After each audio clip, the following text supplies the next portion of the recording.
debt burden. And since we took office 3 years ago, we worked very hard to restructure the debt. And thank you to Japan for your support and other countries under the G20 framework.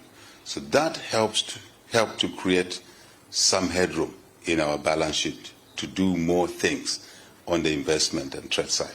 I think it's important for that to be mentioned.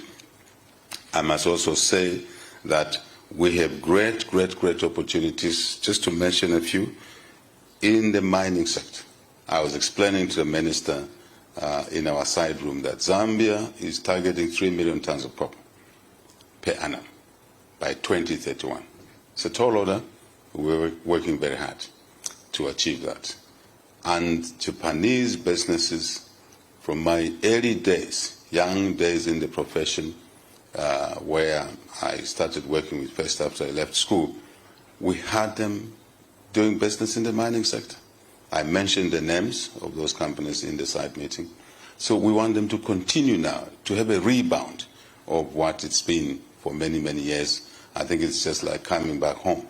So we want to invite those companies to come back to Zambia, but also to pull along, to drag along other businesses because of the opportunities extra to the mining sector. And I did say that opportunities are not just in the brown fields, but also in the green fields. With your geophysical, technology-driven exploration, Zambia is underexplored. So we're doing some work now, but we also are working on a partnership with your country, I think government to government, plus business, to do more exploration in that area. So, but I also said Zambia is not just copper. Zambia is host to critical minerals: copper, cobalt, nickel, manganese, lithium group, and many others. So knowing what your industry is here, what your capabilities are here, the technological capabilities, I think you should look to Zambia to source, to value add to a certain level, to connect to your own industry requirements here.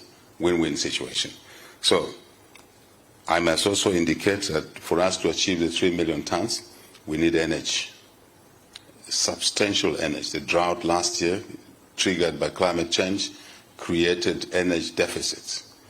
We were in a surplus situation not long ago. One drought, worst drought in living memory, basically decapitated us to a point where we were short of energy. So we're looking for investors in the energy space to improve the energy mix so that we're not wholly reliant on hydro, which is 80% plus of our energy. Green already, but fragile.